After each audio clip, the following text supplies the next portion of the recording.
Legacy of the Twin Bond. Chapter 1. The hush of dawn lingered over Black Mist Castle. A silver veil stretched between treetops and spires, softening the imposing battlements where sentries paced in wolf form. In the inner courtyard, dew clung to the grass like scattered pearls. Yet two small figures flew across the field with bare feet and bright laughter. Lyana led the charge, her raven dark hair streaming behind her, eyes narrowed in determined focus as she vaulted a low fence. Liora followed, skirts hiked above her knees, every bit as quick, though far gentler in her movements. Where Lyana's footsteps cut straight lines through the grass, Liora's danced, coaxing petals from sleeping blossoms with every light touch. Lucian watched from a balcony carved in ancient stone. Though the morning sun barely brushed the eastern wall, the Lycan king had been awake for hours, clad in simple leather trousers and an unfastened tunic that bared the runes etched across his chest. Years of ruling had hardened him, but the sight of his daughters softened every edge. Raven stepped beside him, wrapping a shawl about her shoulders against the chill. She rested her hand over his, the delicate curve of her fingers swallowed by his much larger palm. When Lyana cleared the fence with a triumphant whoop, Raven's eyes shone with pride. "Your daughter," Lucian murmured, unable to mask a smile as Lyana recovered and launched herself at Liora in quest of a playful tackle. "Our daughter," Raven corrected, emphasizing the word with a gentle squeeze. "Both halves of the same moon." Below, Lyana pinned Liora to the ground in a tumble of giggles until her sister pushed her off with surprising strength. Liora's laughter rang like wind chimes, and in response, a breeze stirred the wildflowers edging the courtyard. A single silver-blue butterfly unfurled from the grass and fluttered onto Liora's outstretched finger. The child's smile softened, and her laughter faded into wonder. Lyana stared, eyes wide, then sat cross-legged on the turf, as if the moment were sacred. Raven drew a breath. It happens more often, creatures seeking Liora out. She's still so young. Lucian's gaze tracked the butterfly, wings pulsing with luminous veins. "Let us hope the spirits guide her gently." "She has Lyana," Raven said, "and us, and Thalos." She tilted her head toward the castle garden beyond the wall, where Lucian's brother walked among the herbs with slow, deliberate steps. His dark hair, once kept short for war, now tumbled past his shoulders, threaded with beads carved from moonstone. Beside him hovered an elder wolf form, the shaman who had become his mate months earlier, her white coat shimmering beneath the sun. Thalos paused, looked toward the courtyard, and offered a subtle nod, as if acknowledging a sign only he could see. Raven returned the gesture. "He told me the butterflies answer an old promise." Lucian huffed, a sound neither mockery nor disbelief. "Promises and prophecies. They grow heavier each season." "Perhaps," Raven said softly, "but so does hope." She pointed as Lyana extended a cautious finger toward the butterfly. It sprang skyward, and both girls leaped to chase it, their feet hardly touching earth. "Look at them. Not 6 summers past and already bound to something greater than we can imagine." Lucian leaned closer, forehead brushing her temple. "Greater than we can imagine, yes. Yet it began with us. That steadies me." Down in the courtyard guards had halted their drills to observe. One warrior bowed as the children skipped past. Another fetched a wooden practice blade when Lyana demanded something to swing. She brandished it, mimicking her father's favored stance, feet braced and shoulders squared. Liora clasped her hands in front of her, cheeks glowing with admiration. The slap of boots echoed from behind Lucian and Raven. Darius strode across the balcony arch, broad-shouldered and still limping faintly from old wounds earned in the final battle. He inclined his head in greeting. "Majesties." Thalos said he felt the moon's pull stirring earlier than usual. Thought I might check on the princesses. Lucian raised a brow. "They are already awake and plotting their conquest." "I see," Darius said, grinning down at the scene. "Shall I fetch Kalen?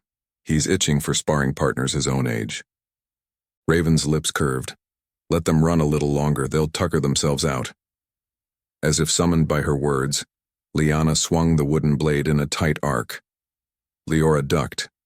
The sword whistled overhead and clacked against the stone of a training dummy. Darius laughed. "That one's your image, Majesty." "And Raven's fire," Lucian replied, though nothing in his tone hid the pride. Raven laid her head against his shoulder for a heartbeat, then lifted it, eyes distant. "Did you feel it last night? The tug beneath the stars?" "I felt you twist in your sleep," Lucian admitted. "And I dreamed of a river I did not know." Raven squeezed his hand. "I dreamed of two boys standing on a cliff, looking east." She hesitated. Their eyes glowed amber in the moonlight. Lucian exhaled quietly. "Ezra's sons."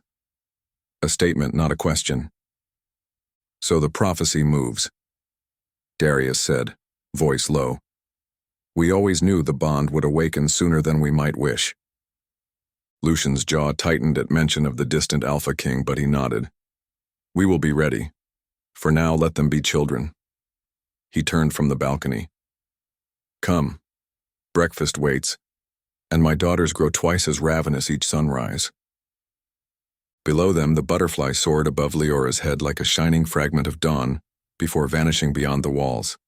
Far to the east, the rolling highlands stretched golden under a morning sky.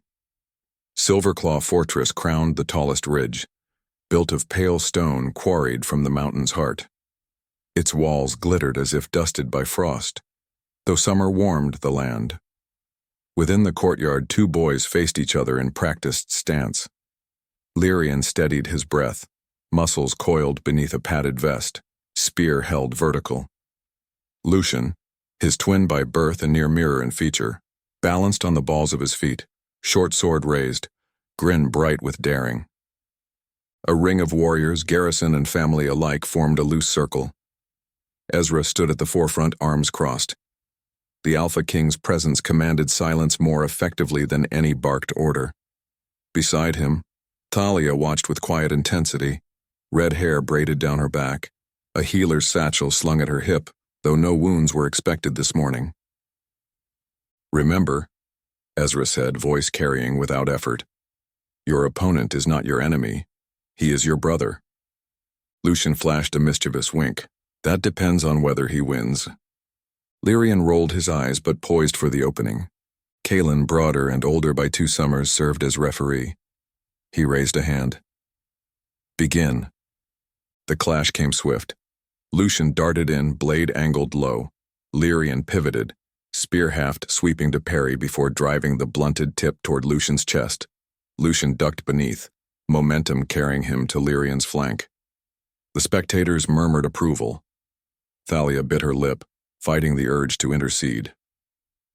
At the edge of the courtyard, Aiden perched astride a barrel, legs kicking idly. "Go for his left side, Lyrian," he shouted. "That's his weak." "Quiet, imp," Kalen barked, though his grin belied sternness. Aiden threw up his hands in exaggerated apology. Lucian seized the distraction, clipping Lyrian's ankle with a playful swipe.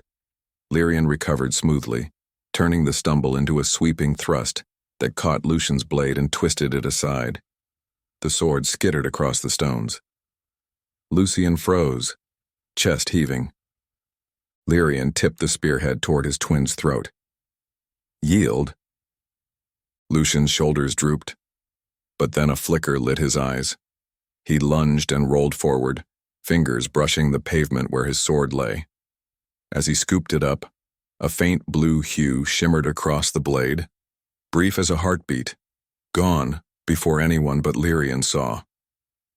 The older twin hesitated, spear faltering. Lucian tapped the tip out of line and sprang away. Ezra's brows drew together. Thalia's breath hitched. Lucian paused, puzzled, gaze flicking to his weapon, but the steel looked ordinary. Lyrian steadied himself, but something in his expression softened, wonder eclipsing frustration. Kalen lowered his referee hand slowly. "I think we shall call that a draw." Lucian sheathed the practice sword in his belt sash and walked to Lyrian. The twins bumped shoulders, grins easing any tension. Thalia exhaled and approached, placing a hand on each son's head. "Well fought, both of you." She turned to Ezra. They're progressing faster than I expected. Ezra's jaw eased. They are our legacy. The blood remembers. He knelt, opening a small wooden box lined with deep blue velvet. 2 pendants of polished wolf's tooth lay inside, bound in leather bands and etched with ancient runes. He offered them to the boys. These have passed from ancestor to firstborn for generations. Today, they belong to both of you. Lucian picked up a pendant, runes sparkling faintly even in daylight. Does it have a name? It holds many names, Ezra said, but you will discover the one that answers when you need its strength. Lyrian touched the second pendant, brow furrowed. The runes pulsed gently beneath his fingers, casting silver light across his palm. Aiden whistled. Shiny. Thalia ruffled Aiden's hair. Your parents will craft something just as meaningful for you, I'm sure. She smiled at Ezra. Perhaps when he learns patience. Patience is overrated, Aiden declared, hopping from the barrel. Adventure waits. Kaelin clapped a hand over the boy's shoulder. Adventure involves chores today. The stables need mucking. Groans ensued, but Aiden trudged off with only minor protest, Kaelin marching him along. Ezra rose and addressed his sons. Wear them close and remember why you fight. Lucian looped the pendant around his neck. To protect each other. And our pack, Lyrian added. Thalia embraced them, eyes bright. As she held her sons, the runes on Lyrian's arm, marks he had carried since birth, flared briefly through the fabric of his sleeve, tracing the shape of a crescent moon. Lucian noticed and touched the sleeve. The glow faded. Did you feel that? Lucian whispered. Lyrian nodded, pulse quickening. Like someone calling us from far away. Thalia exchanged a tense glance with Ezra.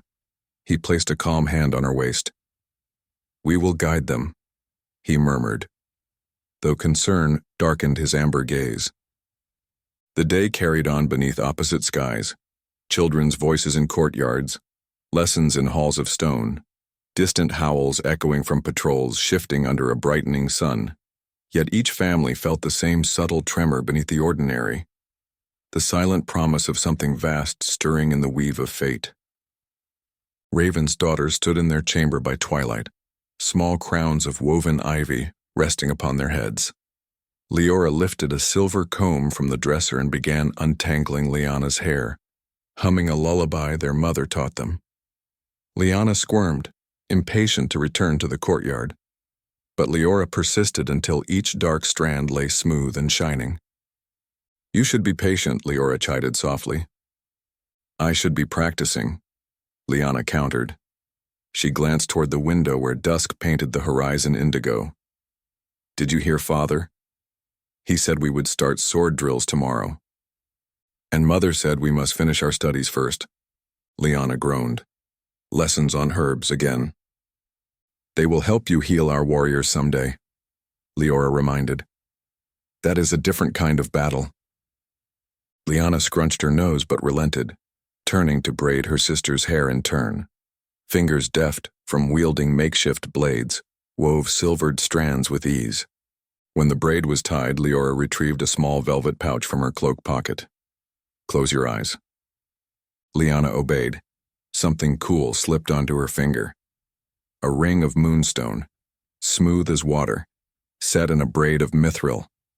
Lyana opened her eyes, awe replacing protest. It's from Mother, Liora said. She gave me one too.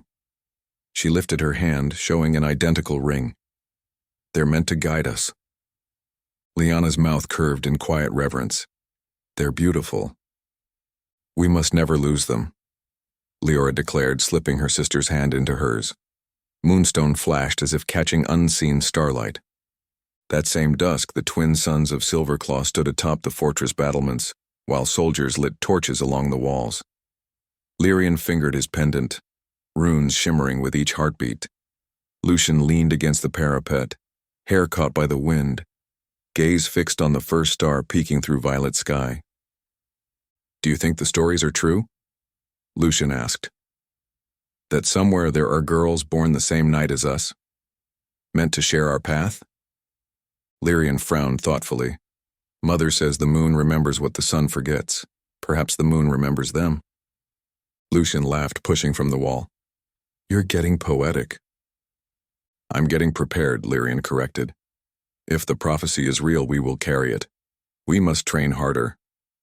Lucian bumped him with a shoulder. We're children, Lyri. Training is important. So is racing down the mountain stream and scaring Kaelin. Lyrian's stern expression faltered into a smile. All right. But after chores?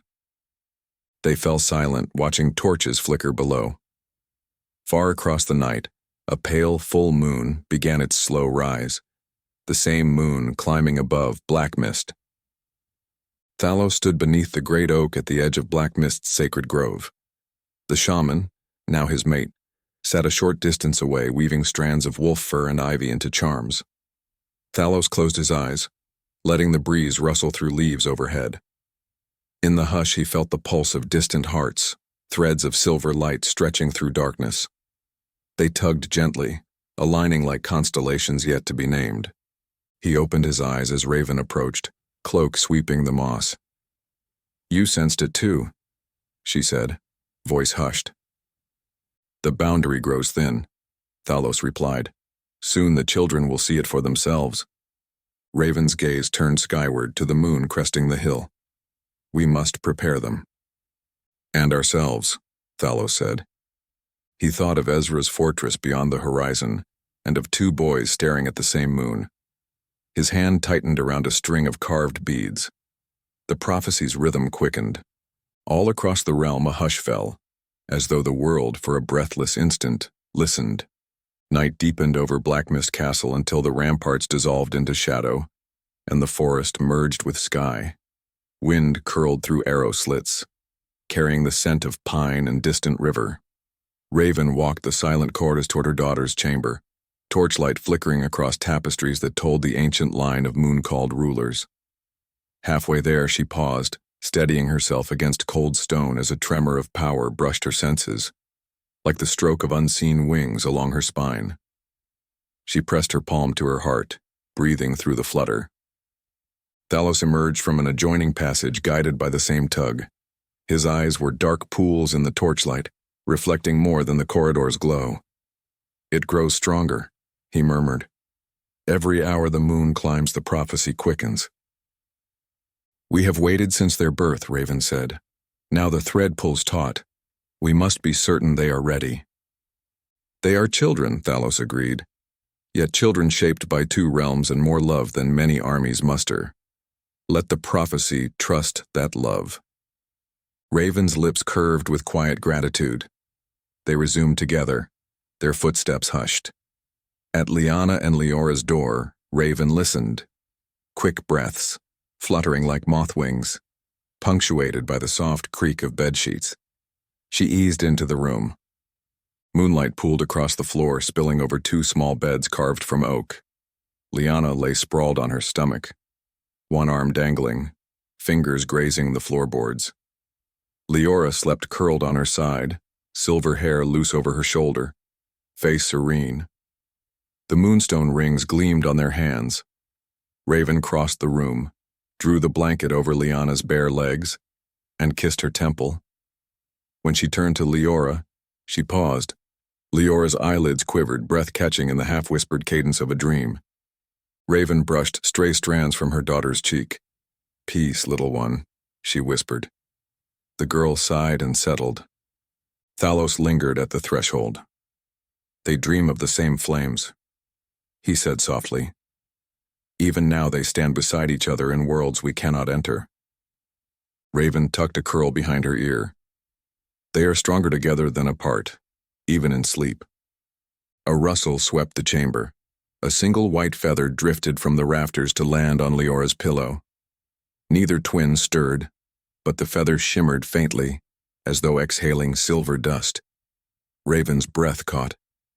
Thalos crossed the room, picking up the feather between thumb and forefinger. He turned it slowly, studying the faint rune etched along the vein, a crescent moon circled by twin spirals. The sign of unity, he whispered. First gift from the spirits. Raven looked from the feather to her sleeping daughters. her heart torn between awe and fear. Thalos dropped the feather into her palm. "Keep it close," he said. She nodded, slipping it into her bodice. They left quietly, sealing the door. Down the corridor they found Lucian pacing, arms folded. He raised his chin in mute question. "They sleep," Raven said, touching his arm, "but the veil between them and the boys grows thin." Lucian exhaled, jaw tight. "I feel Ezra's shadow tonight like a mountain stirring miles away." "You feel the future, not the man," Thalos corrected. "Ezra is ally, not enemy. Remember that."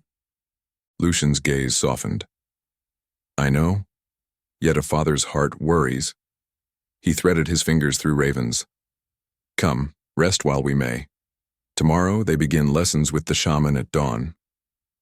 Raven allowed herself to be guided, though her mind lingered on silver feathers and moonlit dreams. In Silverclaw Fortress, the same moon set its halo over peaked towers. A watchwolf padded along the parapet, pale fur gleaming. Far below, Ezra stood in the private solar, embers casting bronze across stone walls adorned with banners bearing the Silverclaw sigil. Thalia poured steaming tea from a clay pot, hands steady despite the tremor she felt inside. The twins had been asleep scarcely an hour, yet she could not shake the echo of power thrumming beneath their skin when the pendants clasped about their throats. Ezra accepted a cup, then set it aside untouched. "You sensed it?" "Yes," she answered. Lucian's sword flaring, Lyrian's arm glowing. It was as if some hidden gate cracked open. Ezra studied firelight dancing in her hair. "I expected a slow bloom of power, not a lightning strike." "So did I," Thalia said. She wrapped arms around herself. "What if they cannot bear the weight?" "They will bear it," Ezra said simply. "Because we will teach them how." He drew her close, forehead resting against hers. "Every lesson we learned, every scar we carry, that is their foundation." Thalia closed her eyes, tucking herself into his strength. "I dreamt of Raven tonight," she confessed. "Not as she was in battle, but in a garden with her daughters. I think she felt me there." Ezra did not seem surprised. The prophecy binds the parents first, so the children need not walk blind. They stood in silence until a knock prompted them to look up. Kaelin stepped through, rolling shoulders loosened by training. "My king, my queen. The twins rest, but Lucian stirs. Talks in his sleep. Says he sees a girl with green eyes." Ezra glanced at Thalia. "Lyana," she whispered. Kaelin, hearing the name, nodded. "Then it begins." He bowed and retreated. Ezra lifted Thalia's hand, brushing lips across her knuckles. "Sleep, my warrior. We will meet dawn alert." She caught his wrist. "Come with me first." Together they ascended a spiral stair to where an open terrace overlooked the valley. Stars crowded the sky, and the moon rode high. Thalia raised her pendant, a matching tooth carved for her when she became Luna. "Guide them," she prayed in a voice the wind barely carried. Ezra placed his palm over hers, adding silent pledge to protect sons and future alike. A sudden turbulence stirred their cloaks. From the darkness beyond the parapet, an owl swept by, chasing a flutter of white that spiraled toward them. A feather, ghost pale, drifted onto Thalia's palm and settled beside her pendant, identical to the feather Raven had taken moments earlier. Her breath hitched. Ezra's wide eyes met hers. No words were needed. Deep in their bedchamber, the twins slept in adjacent canopied beds. Lucian's brow knitted, lips parting with whispered pleas. Lyrian lay rigid, fingers clenched on the blanket as though bracing against an unseen enemy. Suddenly, both boys inhaled sharply. They stood together on a riverbank of moonlit mist, dream bodies weightless and shining. Across the water stood two girls. One, raven-haired, lifted her hand in greeting. The other, silver-haired, pressed fingers to her lips in soft wonder. No words passed, yet emotion surged across the river like a living tide. Recognition, longing, an echo of love neither yet understood. Lucian tried to step forward but found glassy water between them. Lyrian reached for his brother's sleeve, holding him back. The girls faded into hazy starlight. Only the moonstone rings remained, glowing like twin beacons before dissolving into mist. The boys woke simultaneously, gasping. Lucian sat upright, sweat dampening curls at his temples. Lyrian swung his legs over the side of the bed and stood, heart pounding. In the dimness, each saw the other's pendant pulsing faint silver. "Did you see them?" Lucian whispered. Lyrian nodded, throat dry. 2 girls, one fierce, one gentle. Lucian's voice trembled, though he smiled. I think they wait for us. Or we wait for them," Lyrian replied. Lucian slid off the bed, crossing to his twin. They clasped hands, fingers warm, pulse matching. The glow of their pendants settled to a soft thrum, steady as their joined heartbeat. Morning shimmered over the dark moon forests, droplets of dew flashing like diamonds on the mossy ground. Ravens circled overhead, cawing their greetings while the sun crept between ancient trunks. Lucian, tall and imposing in simple tunic and leggings, guided his daughters through rows of wooden stakes. Each stake bore a symbol: wolf, moon, claw, star. Lyana brandished a child-sized practice sword, moving from stance to stance at her father's quiet commands. "Center the blade," Lucian instructed. "Strength comes through balance." Lyana adjusted, feet shoulder-width apart, sword angled. Lucian nudged her elbow. "Good. Again." Across the clearing, Liora knelt beside the shaman, Thalos's beloved, over a circle etched into the earth. Herbs lay sorted in small clay bowls: feverfew, sage, lavender, and moon petal. The shaman's voice flowed soft and melodic. "These plants answer need, feel their song." Liora closed her eyes, fingertips hovering above the herbs. A faint hum vibrated through her palms. The petals quivered, releasing a fresh bloom of scent. The shaman smiled. "The earth hears you. Speak with it." Thalos leaned against a standing stone, arms folded, watching both lessons. Pride shone in his gaze where it once hid behind grief. When Lyana completed the sequence flawlessly, Lucian granted a nod. She grinned and ran to her sister, dropping the sword to peek at the herbs. "Can I try?" she asked. Liora beamed, pushing a bowl toward her. Lyana placed her hands over lavender sprigs. Nothing happened. She frowned, trying again. "Listen," the shaman coaxed. "Not with ears.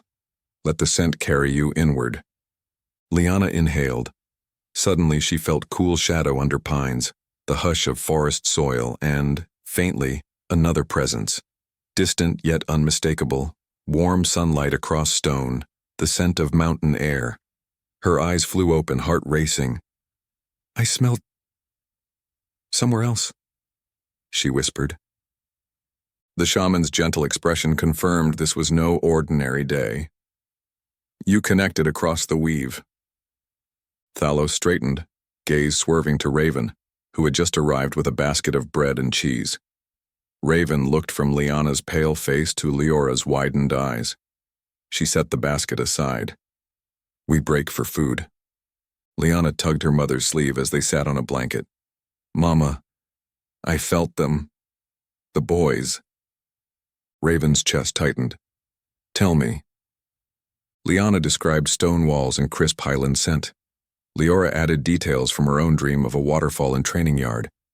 Raven listened, stroking their hair. "Dreams can reveal what waking eyes cannot yet see," she said softly. "Hold them close, but keep your focus on learning, for that is how dreams become real." Lucian joined them, Thalos at his side. They exchanged silent conversation, worries woven with resolve, and let the children chatter while sharing bread. In the Silverclaw training fields, the morning rang with clangs of steel on steel. Sunlight glinted off polished armor worn by adult warriors sparring in demonstration for the younger generation. Lyrian and Lucian watched, pendants hidden beneath tunics, though they felt each throb like a second heartbeat. Kaelin barked instructions, while Aiden dashed between practice dummies, delivering arrows from quivers for the archers. "Focus," Kaelin called to the twins. "Sword then spear. Remember your forms." Lucian smirked. "Race you to the rack." He bolted, Lyrian close behind. They grabbed weapons and faced each other over trampled grass. Lucian launched first, footwork swift. Lyrian parried, spear shaft sliding along Lucian's blade. Steel kissed wood. Sparks flew. For an instant, everything slowed.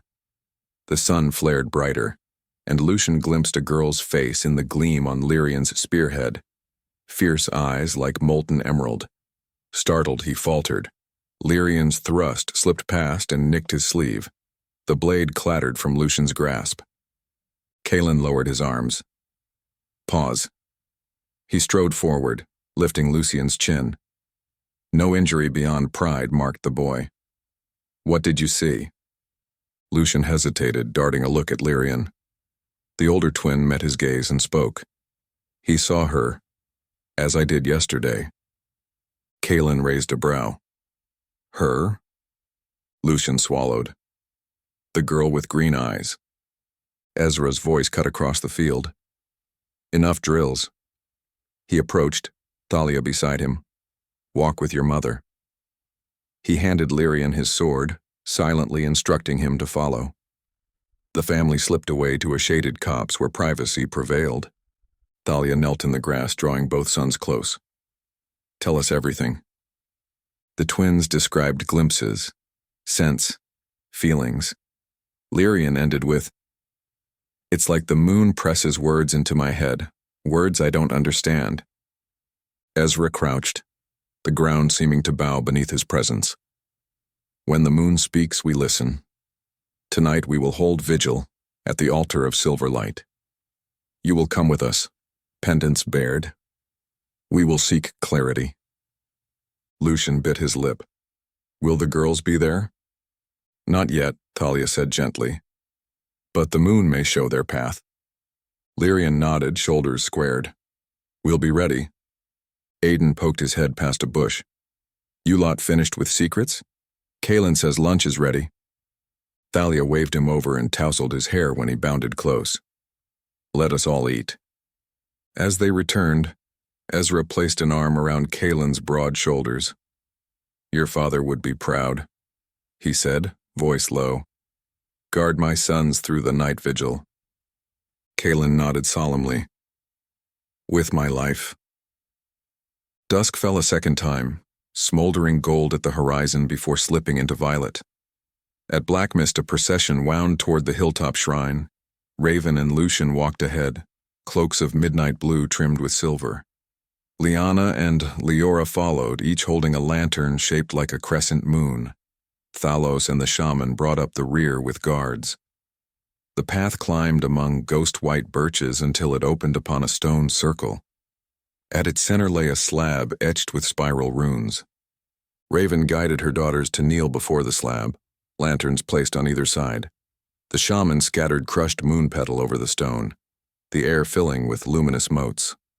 Across wide valleys, the Silverclaw family ascended their own sacred rise, a ridge crowned by a natural arch of stone. Ezra led, carrying a bowl of mountain spring water. Thalia bore a vial of her own blood mixed with sage ash. The twins walked between them, hands linked. Kaelin and Aiden trailed, torches held aloft. They reached the arch as the first stars bloomed. Ezra poured water into a basin carved in the rock. Thalia dripped blood sage mixture until the liquid swirled silver red. She gestured for the boys to kneel, pendants resting against bare chests. The simultaneous ceremonies, miles apart, mirrored each other like reflections across unseen glass. On both hilltops, parents touched foreheads to children, reciting ancestral vows of guidance. Wind rose, clouds parted, and the moon burst into view, round and immense, flooding both shrines with argent fire. Liana's lantern flared. The pendants over the boys' hearts blazed. A current of power leapt skyward from each sacred site, converging above the forested expanse. Onlookers gasped. The children felt only warmth and certainty. At Black Mist, Lyana lifted her gaze, eyes molten green, meeting Liora's silver gaze. "They're here," she whispered. At Silverclaw, Lucian pressed a fist to his chest. "I hear them," he breathed. Lyrian's arm runes ignited, tracing the same twin spirals carved on the distant feather. Above, in the moon's radiant halo, two invisible paths braided together, threads incandescent, humming like heartstrings stretched across heavens. Those attuned heard faint echoes of promises yet said, laughter tumbling through halls unbuilt, vows whispered beneath sacred oaths, and the thunder of four hearts beating as one. The surge extinguished as quickly as it came. Silence rushed in, leaving families blinking in wonder. But the children recognized the hush for what it was, a breath between first greeting and destined reunion. Lyana reached for her sister's hand. "Soon," she promised. Lucian mirrored the gesture, fingers clasping Lyrian's. "Soon," he vowed. The moon watched, ancient and patient, while below two kingdoms braced for dawn anew. One heartbeat closer to the day prophecy and childhood would collide. Pale gray streaked the sky above Black Mist when the dawn bell rang through the courtyard, its resonance drifting into the great hall where hearths already crackled. Lucian stood beside the high table, rolling his shoulders to loosen muscles stiff from night vigil. A thick plank of oak groaned as he leaned to slice bread. At his side, Raven ladled steaming berry soup into earthen bowls. Their gestures moved in quiet harmony, each conscious of the daughter sitting near the hearth with flushed cheeks and bright, wondering eyes. Lyana tore off a chunk of bread, half listening as Darius explained to Kieran the defensive value of twin fighters in battle formations. Kieran's quick wit answered every point. Ella laughed, cradling Aiden on her lap long enough to comb leaves from his tangled hair before releasing him to dash toward the girls.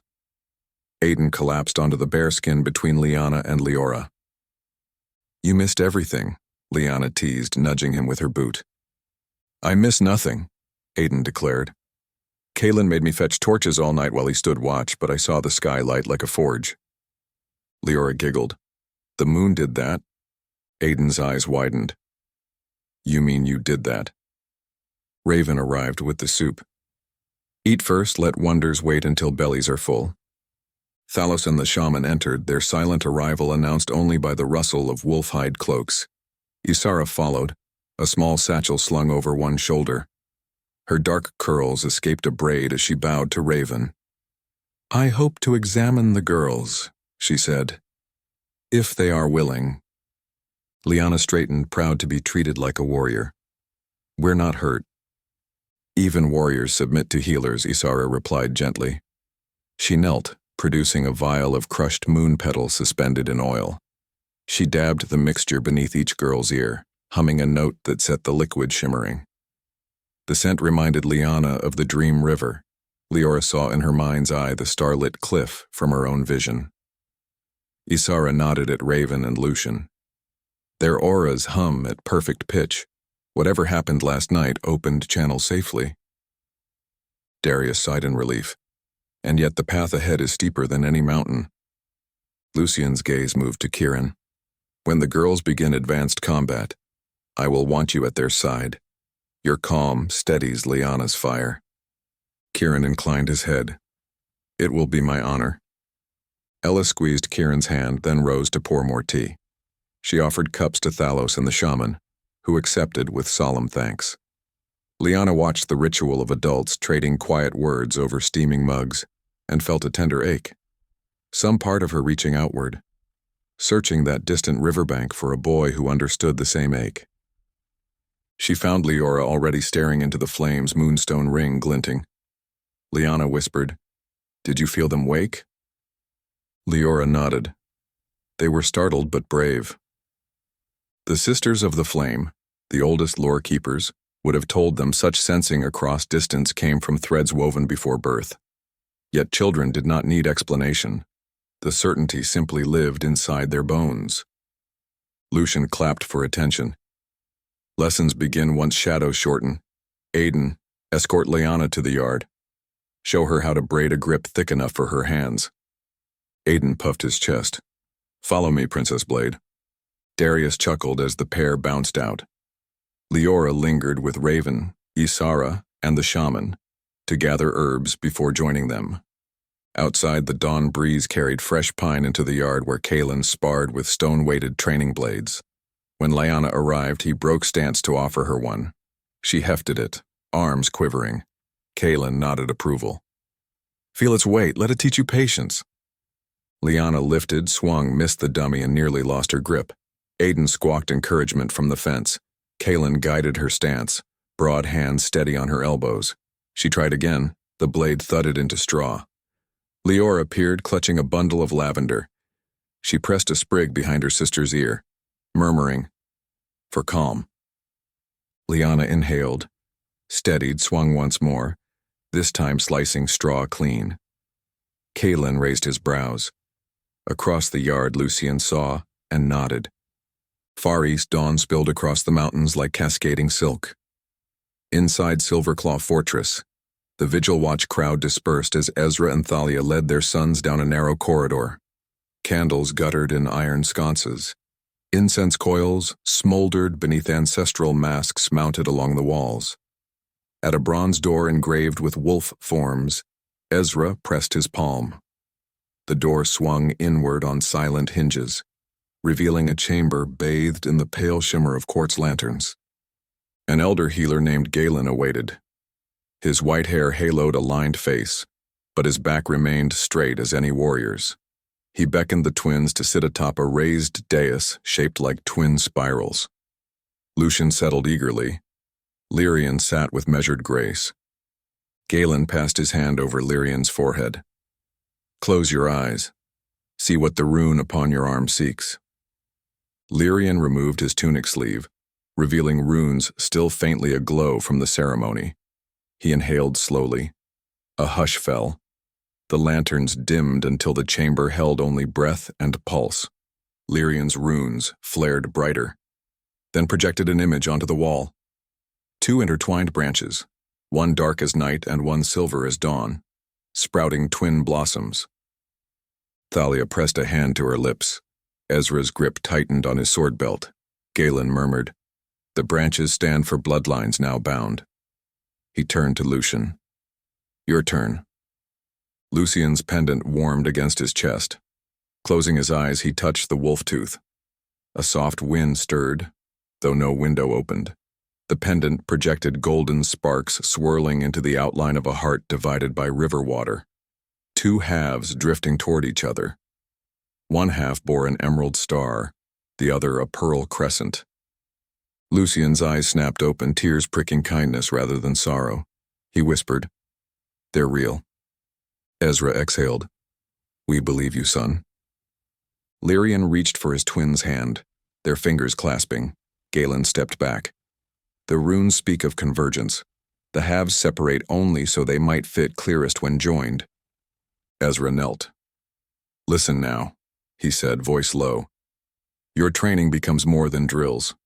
It serves the lives entwined with ours across the valley. Every strike you master, every herb you learn to heal, one day those skills protect not just our pack, but the hearts waiting for you." Lucian nodded vigorously. Lyrian bowed his head in solemn vow. Kalen rapped the open doorway. "Forgive the interruption, but the council awaits your presence, Majesty." Ezra rose. "I will meet them. Thalia, oversee the boys' morning meal." He left with Kalen, and Thalia shepherded her sons to the kitchens where steam rose from barley porridge sweetened by honey. Aiden darted in, cheeks smudged with ash from stoking hearths. "Council again?" he asked between spoonfuls. Lucian grinned. "Father's always in council." "Council is where battles are won long before steel meets flesh," Lyrian quoted. Aiden stuck out his tongue. "Sounds dull." Thalia ruffled his hair. "Then be grateful your duty today is to help Galen arrange the apothecary." Aiden perked up. "Potions, I can do potions." "We will see." She turned back to the twins. "After breakfast, you'll accompany me to the archives. If the prophecy quickens, we must reread every text that hints at twin flames. Lucian's spoon paused midair. Will the words change? Sometimes, Thalia said softly. Meanings transform when hearts are ready to hear them. That afternoon, a thunderstorm gathered over Black Mist. Clouds stacked high like fortress walls. Warriors hustled to secure carts. Stable hands soothed restless horses. Raven and Isara led Lyana and Liora to the lake, draped just inside the outer ring of forest. High reeds bowed under wind. Black water rippled beneath dark skies. Raven knelt to scoop a handful. Water reflects truth in storms, she told them. Look instead of fear. Lyana and Liora copied her stance. Rain began in cold droplets. The surface quivered, and within that shifting mirror, Lyana saw a waterfall plunging from mountaintops she had never climbed. Liora glimpsed a courtyard ringed by pale stone. Their breaths caught. The images merged, forming a single vision. 4 children standing together beneath a moonlit arch of silver trees. Lightning forked overhead, breaking the reflection. They startled back, rain soaking their hair. Mother, Liora breathed. We saw them. Raven drew them close, sheltering them in her cloak. Isara pressed hot stones from her satchel into their hands to chase chill. On the ridge above the lake, Darius and Kieran conferred about patrol routes. Thunder rumbled. Kieran pointed to a line of approaching riders, cloaks whipping. Scouts returning from the northern border dismounted, reporting, no threat. Only an eerie hush under the same thick clouds. It is as though the forest itself holds its breath, one scout said. Darius met Thalos at the stable gate moments later. Every sign tells us the land prepares for change, Darius muttered, wiping rain from his brow. Thalos answered, then we prepare as well. Silver crack of thunder raced from horizon to horizon, reaching Silverclaw hours after drenching Black Mist. The fortress windows rattled. In the war room, Ezra stood before a long table where a map lay pinned by daggers. Commanders huddled, debating whether shifting weather signified unnatural force. Ezra's thoughts strayed to the twin girls beyond the vast valleys, an unspoken concern he concealed behind measured orders. Kalen entered, rain dripping from his cloak. Scouts report no incursion. The storm came from clear skies and carries no lightning strike near ground. Nature flexes, Ezra said, though he suspected more. Double watches will stand through dusk, ensure no one is caught in open ground. Kalen saluted. Yes, Majesty. After commanders departed, Ezra allowed himself a rare moment of stillness, palms braced on the table. Closing his eyes, he reached for that subtle hum he recalled from the ceremony. Like a distant heartbeat, it pulsed, yet it was not beats, but 2 soft voices harmonizing just at the edge of his soul, as though the daughters of Lucian called without words. Protect them, while we learn to stand. Ezra's spine straightened. He would, and he would teach his sons to do the same. Night curled its black velvet once more around Black Mist. Candles guttered low in the girls' chamber, scent of lavender soothing the charged air. Raven tucked Liora beneath quilts embroidered with silver wolves running beneath moons. Lucian kissed Lyana's forehead, smoothing damp bangs grown curly from storm humidity. Their parents lingered until eyelids drooped, then retreated. Yet sleep did not take the girls at once. Lyana turned on her side, ring pressed to cheek. She whispered, I can still feel their laughter. Liora answered, voice dreamy. It feels like stone warmed by sun. Lyana closed her eyes. Through the ring she sensed flickers of mischief, the echo of a grin. She smiled. Miles east, the twins tossed aside blankets in the fortress dormitory. The storm had arrived, drumming on the roof like phantom drums. Lucian counted each rumble. 1, 2. Then he felt the storm's thunder shift into something softer. Girls' laughter in a garden. He nudged Lyrian. I think they're awake, Lucian said. Lyrian opened one eye. Tell them good night. Lucian folded his hands behind his head. How? Lyrian considered, then whispered toward the ceiling as though it were sky. Sleep well, moon sisters. He flushed, embarrassed by his own words. Lucian chuckled. He turned sideways, eyes fluttering shut. I'm waiting for you, he murmured. In black mist, Lyana sat upright. Her heart fluttered. She sensed a voice sliding into her mind like a feather drifting onto water. She whispered back, soon. Liora, half asleep, echoed softly, soon. The wind quieted beyond both castles. Clouds parted enough for the moon to gaze down once more on two worlds bridged by destiny. Silvery light flowed through shutters, past drapes, across floors, and onto small clasped hands, illuminating rings and pendants that pulsed in perfect unison. Parents kept final watch from corridors and ramparts. Healers banked embers. Warriors counted arrows and quivers and checked the weight of slumbering steel. Yet the realm itself seemed to understand that the truest guardians, the strongest vows, now lived inside 6 young hearts learning their first vocabulary of forever. Family, courage, and a promise whispered through the night. Every whisper carried the same message, crossing distance like a beam of moonlit certainty. I'm waiting for you,